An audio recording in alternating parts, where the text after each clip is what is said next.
Picture a guy standing in a dealership service drive on a Tuesday morning. His truck is 2 years old. It cost him $75,000, and it's sitting on a flatbed because the engine stopped turning over on the highway, just quit. No warning, while he was doing 70 in the right lane with his kids in the back. The service writer won't quite look him in the eye. There's a word he keeps not saying, and that word is bearing. And somewhere in a building far from here, there's a spreadsheet that already knew this was going to happen. That's not a horror story I made up to get your attention. That happened, and it kept happening to a lot of people in trucks you can walk into a showroom and buy right now. And here's the part that should bother you a little. Most of those people did everything right. They changed the oil. They bought the brand their dad swore by. They paid the money.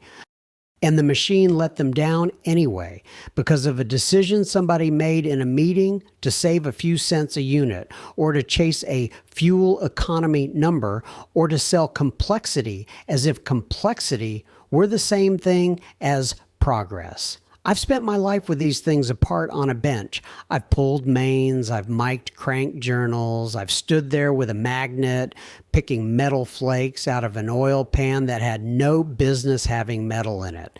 So when I tell you some of these trucks are a genuine mistake, I'm not reading a forum. I'm telling you what I'd tell a friend who handed me his keys and asked straight up, did I buy a lemon? So that's what this is. 15 trucks people are regretting in 2026, lined up from merely bad to flat out catastrophic. Some of these will lose you money. A couple of them will leave you on the side of the road. And the difference between the two, by the time we get to the end, is going to tell you almost everything about where the truck business went wrong. The very last one is the worst, and it involves nearly 600,000 engines, so don't wander off before we get there. Let me show you what's actually going on first, because there's a thread running through almost every truck on this list, and once you see it, you can't unsee it. Is this. For about 80 years, a pickup was a simple promise, a big, lazy engine that didn't work very hard, a frame you could weld, parts at any store in any town, something a regular person could fix in a driveway with a socket set and a Saturday.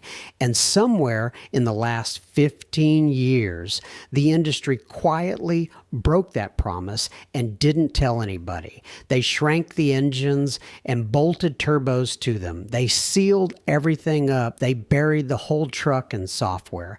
And they did it because a small, complicated, hard-to-fix thing is cheaper to build and far more profitable to service than a big, simple one. Keep that in your head. Every truck on this list is paying for it one way or another. So that's the comparison I want you to run alongside me the whole way down.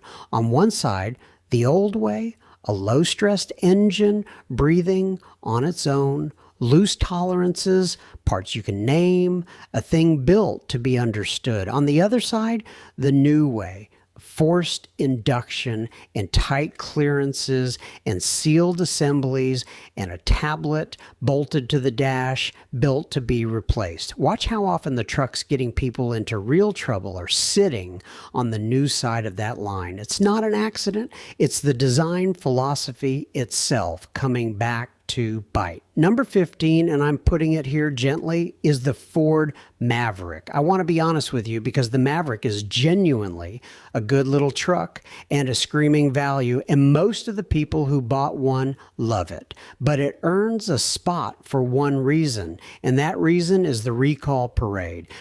This thing has been called back for the rear view camera, for tail lights, and for a park system problem it shares with other Fords where the truck can roll away after you think you've put it in park, which is exactly the kind of thing you do not want a vehicle doing in your driveway. None of it is catastrophic, but if you bought one expecting set it and forget it, you've spent more Saturdays at the dealer than you planned, and the hybrid system underneath underneath is a lot more complicated than the price tag lets on. The regret here isn't the truck, it's the paperwork. Number 14 is the Chevy Colorado, and its twin, the GMC Canyon. And I'm grouping them because under the skin, they are the same truck built in the same plant. When these were redone, they came out swinging on powertrain complaints and brakes, and early on, the infotainment was a genuine misery, freezing and rebooting on people. To Chevy's credit, a software update over the air fixed a lot of that. But here's a small thing that tells you the whole modern story. On a bunch of trims, you can't even get a real low-range transfer case anymore. You get a terrain mode and a prayer. That's a truck that looks rugged in the commercial and was quietly engineered for the parking lot. Number 13 is the Ford Ranger, and this one's strange because a year ago this was near the top of the reliability rankings, and now it's slipped below average for no reason anybody can point to except that everybody else got better and it stood still. The bones are decent. It's a nicely tuned chassis, but it's been hit with a string of recalls, and the people I know who run them complain about rattles inside the cab, the kind of thing that makes a new truck feel a lot older than it is. It's not a disaster. It's a truck that promised more than it delivered, and you notice that every time something buzzes in the dash. Number 12 is the Jeep Gladiator, and I'll be straight with you on this one. People want to love it. It's a Wrangler with a bed. It's got real off-road hardware, and there's nothing else quite like it. But it is expensive. The brand sits below average for reliability year after year, and it carries the Wrangler's oldest ghost with it. That solid front axle, the thing that makes it climb so well, is the same architecture that gave these a reputation for what owners call the death wobble, where the steering starts shaking at speed and won't stop until you slow way down. Add in depreciation that's come back to earth hard now that the new toy shine has worn off, and you've got a truck that's wonderful for the person who really wanted it and a money pit for the person who bought it on a whim. Number 11 is the Nissan Titan, and the regret here is a quiet one. Nissan killed it. Production ended in the summer of 2024, and the reason was simple: almost nobody bought them. They sold around 15,000 in a year when Ford moves that many F-150S in a strong week. The truck itself wasn't bad. That 5.6-liter V8 is an honest, old-school engine, the kind I actually respect, but it never did any one thing better than the competition, and now it's an orphan. No future, a thinning parts and dealer picture, and resale that drops faster precisely because buyers get nervous about a discontinued nameplate. If you find a clean used one cheap, it's a real workhorse. If you paid new truck money near the end, you bought a truck the company had already given up on. Number 10 is the new Toyota Tacoma, the fully redesigned one. And this hurts to say because the Tacoma legend is real and earned, but that legend was built on a simple, naturally aspirated engine that would run forever and not ask for anything. The new one threw that out. It's a turbocharged 4-cylinder now with a hybrid version stacked on top. And the early trucks have come in below average for reliability with touch screens that freeze and panel gaps you can feel with a fingernail. There was even a recall on some 4-wheel drive trucks for a front drive shaft joint made of substandard material that could deform or break which can mess with your steering. Here's the thing to understand. You are not buying the bulletproof old Tacoma. You're buying a brand new powertrain working through its first round of failures, wearing a badge that earned its trust with a completely different engine. And the reason that matters is simple physics. A naturally aspirated engine spends its life loafing. A small turbocharged one spends its life under boost and heat to make the same power, and heat is what kills engines. You're asking a smaller motor to do a bigger motor's job forever and then acting surprised when it wears out faster. The badge is the same. The deal underneath it is not. Number 9 is the Ram 1500, and the people who track this stuff for a living have it sitting dead last for reliability. The headline problem is electronics. There's a recall out for the instrument cluster, the screen behind the wheel, failing to show you critical information, which is a polite way of saying your gauges can go dark. Owners report dead batteries, glitches, things that don't work that should. But the bigger story is what Ram did to the engine. For 2025, they killed the Hemi-Vav 8 entirely and replaced it with a twin-turbo inline-6 they call the Hurricane. And those early engines have come in with check engine lights, misfires, and cooling complaints. Then for 2026, having watched their loyal buyers revolt, they quietly brought the Hemi back. Now think about what that admission means. And if you're shopping a used Hemi to dodge all this, know its own history, that long-running tick where a collapsed cylinder deactivation lifter starts hammering the camshaft, plus exhaust manifold bolts that love to snap. Simple is better, and Ram spent years proving it by getting complicated. Number 8 is the Ford F-150, the best-selling vehicle in America. And it's on here because America's favorite truck has a money pit pattern that's well documented. 3 things. The 10-speed automatic, which Ford co-developed, shudders and hunts, and on a lot of trucks eats an internal drum that runs you $4,000 to $6,000 to rebuild. The 3.5 EcoBoost, the twin turbo, has a cam phaser problem. That diesel-like rattle on a cold start that, left alone, chews up the timing chain, and that repair can run anywhere from $3,000 to $7,000. And the 5.00 V8, the one people buy for simplicity, drinks oil on certain years, a quart every 1,000 miles, enough that there's a class action lawsuit over it. Ford set a record for recalls not long ago. The F-150 is a fine truck when you get a good one. The trick is that when you get a good one is doing an awful lot of work in that sentence. Number 7 is where we cross over into the electric trucks, and we start with the Chevy Silverado EV and its cousin, the GMC Sierra EV. Capable machines, genuinely. The problem is the math. This truck loses nearly half its value in the first year, sells for around 53 cents on the dollar 12 months after you drive it off the lot. Let that sink in, because a regular gas F-150 still holds more than 60% of its value after 2 full years. Add a recall on the electronic stability control, which is not a system you want misbehaving in a 9,000-pound vehicle, and you've got a truck where the depreciation alone is a worse financial event than most engine failures on this list. You didn't crash it, you just bought it. Number 6 is the Rivian R1T, and I have a soft spot for Rivian because they actually built the thing and beat the giants to market. But love and reliability are 2 different conversations.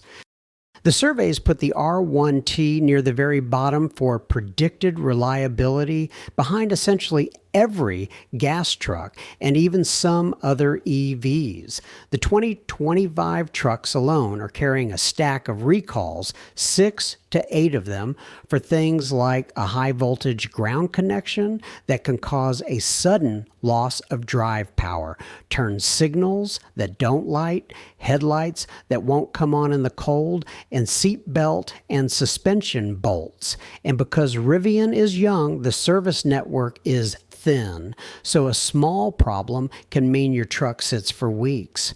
Owners adore them, I'll give you that. The satisfaction scores are sky high. People would buy another tomorrow. But adoring a truck and trusting it to start every morning are not the same feeling, and the people stretching to afford one are finding that out. There's a real gap here, the kind you rarely see, between how much owners love the thing and how often it sees the inside of a service bay. Number 5 is the Ford F-150 Lightning. And this is the saddest one to me because it's a good truck that the company walked away from. Late in 2025, after losing billions on its electric division, Ford pulled the plug on the all-electric Lightning and pivoted to hybrids and range-extended trucks. So now you own a vehicle the maker just abandoned. There was a battery recall on early trucks for a cell defect that could short out and start a fire, with owners told to stop charging past 80% until it was fixed. The range collapses when you actually tow with it, which is, the point of a truck. And the depreciation is brutal, on the order of 56% over 5 years, half its value gone in 2. A nearly silent, torture-rich work truck undone by physics and by a boardroom that changed its mind. Number 4 is the GMC Hummer EV, and this one is almost a piece of art in how badly it adds up. It weighs around 9,000 pounds. 9,000. That's not a truck. That's a small building that moves, and it depreciates accordingly. The cost to own numbers on these are staggering. Something like $70,000 in depreciation over 5 years, north of 70% of the value just evaporating. There are real examples of a brand new one, a $120,000 truck selling for $84,000 with 300 miles on the odometer. $300, it costs better than $200 a month just to keep it charged. And I've read the owner stories, batteries dying under 6,000 miles, trucks going through the lemon law buyback process because nobody could get the parts. It's a spectacle. It is not a purchase that makes any sense unless the goal was to be seen. Number 3, and now we're in the deep end, is the Tesla Cybertruck. Where do I even start?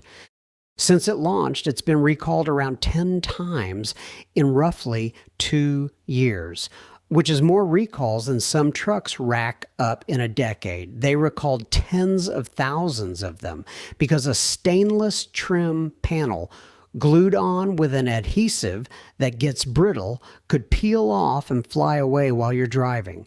They recalled them for lights too bright, for the accelerator pedal that could come loose and jam wide open, for the wipers, for the camera. People in salty winter states are watching rust spots bloom on a truck that was sold as stainless and indestructible. The range came in under what was promised, and the value is in free fall, losing a third or more in the first year, with sales cut roughly in half.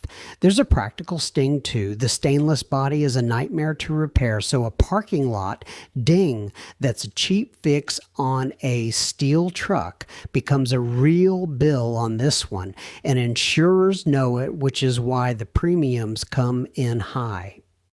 The kindest thing I can say is that it's the truck of a bubble. The honest thing is that they sold a stainless Polygon to people who actually work outdoors, and the bill came due. Number 2 is the Toyota Tundra, and I know Toyota, the most reliable name in the business, and that's exactly why this one stings. When they redesigned it, they did the fashionable thing.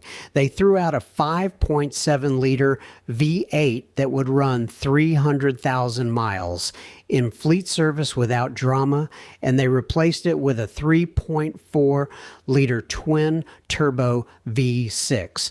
More power on paper, 389 horsepower against 381. Better numbers all around. But during manufacturing, metal machining debris got left inside the engines, and that grit migrates to the main bearings and starts grinding them away. The result is knocking, power loss, and in the worst cases, the engine simply stops. Toyota has now recalled around 270,000 of these engines. Their fix for the first batch was to replace the whole engine, more than 100,000 of them. People have torn these down and found exactly what you dread. Metal flakes sitting in the oil pan and the main bearings scored and heat blued on a truck with 30-some thousand miles on it. And here's the part that should genuinely worry you. 4 years in, Toyota still hasn't fully explained the root cause, and engines built after they supposedly fixed the cleaning are still turning up with the same problem. Think about what they gave up to get here. The old 5.7 wasn't exciting. It drank fuel, but it was a known quantity, the kind of engine that just went, and there was margin built into every part of it. They traded all that margin for 2 turbochargers and a few miles per gallon. When Toyota can't sort out an engine, the whole industry has a complexity problem. And number one, the most catastrophic truck you can be sitting in right now is the GM 6.2 liter V8, the one they call the L87, in the Chevy Silverado and GMC Sierra. This is the big one, and the numbers are why. GM recalled close to 600,000 trucks and SUVs because the connecting rod and crankshaft bearings have a manufacturing defect that can let the engine seize without warning. Owners have had it happen with fewer than 5,000 miles on the truck. Brand new, paid for $75,000 machines that just stop turning, and understand what that means out on the road. When the engine seizes, you don't just lose power, you lose your power steering and a lot of your braking assist in the same instant, sometimes at highway speed, sometimes with the family in the truck. That's not an inconvenience, that's a genuine safety event. Now here's where it goes from a defect to an insult. For trucks that passed inspection, GM's remedy was, in part, to drain the factory oil and pour in a thicker oil as a fix for a defective bearing. The mechanics I know read that and laughed the bitter kind of laugh because thicker oil doesn't repair a bad bearing. It just buys quiet time. And federal regulators have already reopened the investigation because trucks that got the repair are still failing, and the failures are showing up in even newer engines that were supposed to be fixed. That's the worst kind of catastrophic. Not just that it breaks, but that the company knows and the patch is a shrug. So here's the part where I tell you what I really think, because there's a pattern under all 15 of these, and it's not bad luck. Look at what actually went wrong. The Tundra and the Ram traded honest, lazy V8S for small turbocharged engines running tight tolerances and hot, where there's no margin left for a mistake on the assembly line. The Ford grenades a transmission that's cheaper to replace than to understand. The electric trucks lose half their value because the tech changes faster than the truck can age. And the GM bearing, the worst of them, comes down to parts that came off a supplier's line out of spec. Every one of these is the same decision wearing a different mask. And the decision is this: there is no money in building a big, simple engine that a regular person can fix and that lasts forever. There is a great deal of money in a complicated sealed one. There's money for the parts maker who sells you the assembly. There's money for the dealer who's the only one with the tool to even read the codes. There's money in the trade-in cycle when your truck is worth half of nothing in 2 years. And there's money in selling you the word progress while quietly handing you something cheaper to make and harder to keep alive. I want to be careful here because this isn't a conspiracy. Nobody twirled a mustache. It's just commercial logic, the slow drift of a whole industry toward whatever pencils out best on a balance sheet, a part shaved to save 4 cents a unit, a V8 drop to hit a fuel number, knowledge that stopped getting passed down because there's no profit in teaching a man to fix his own truck. It all adds up. One reasonable little decision at a time to a showroom full of vehicles that are technically marvels, and quietly a worse deal for the person writing the check. And here's what bothers me most about it: the real cost, the one that doesn't show up on a repair invoice. We're losing the thing itself, the ability to open the hood and understand what you're looking at, to hear a noise and know what it is, to fix the thing you own with your own 2 hands on a Saturday and feel that small, honest satisfaction of not being at anyone's mercy. A truck used to be the most fixable object in a person's life. Now it's a sealed box you're not allowed to open that phones home, that decides for itself when it's done. When everything becomes a box you can't open, you don't just lose the repair bill. You lose a little bit of being a capable person in the world. That's the trade nobody put on the sticker. So here's what I want you to actually do with all this, because complaining is easy and being smart is better. First, if you're buying anything with one of these engines, get the exact engine code and run the VIN through the recall database before you sign a single thing. Don't take the salesman's word that it's all handled. Look it up yourself. Second, on the electric trucks, let somebody else eat the first 2 years of depreciation. The steepest part of that cliff has already happened by the time a truck is 2 or 3 years old, so a gently used one with the warranty intact can be a genuinely smart buy, where the same truck new is a financial mistake. Third, and this is the rule that covers all of it, favor the proven powertrain over the new and clever one. A simpler engine with a decade of road behind it and a parts bin a mile deep will beat the latest twin turbo wonder every time it matters, which is the time it's sitting in your driveway and you need to get to work. Buy the boring one. Buy the one the mechanic at the counter quietly tells you he'd own. The unglamorous, naturally aspirated, parts everywhere truck is the one that's still running long after the spectacle is in a salvage auction. Picture that version of your life for a second. The truck that just starts. The noise you hear and recognize and fix for $40 instead of $4,000. The phone call you don't get from a service writer who won't look you in the eye. That's not nostalgia. That's just choosing well. And it's still completely possible because the good ones are still out there if you know to look past the screen and the badge and the brochure.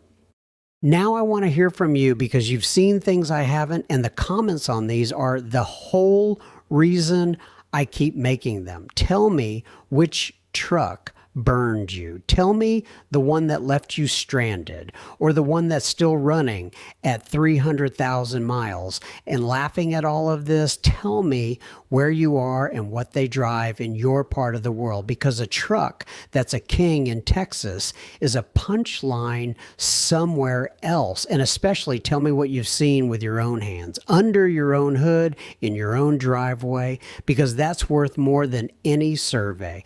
I read every single one of these, and I mean that. Subscribe while you're down there, because next time I want to do the flip side of this list, the cheap, unglamorous used trucks that'll quietly outlive every single vehicle we just talked about. And there's one in particular, a truck people overlook constantly, that I think is the smartest money you can spend in 2026.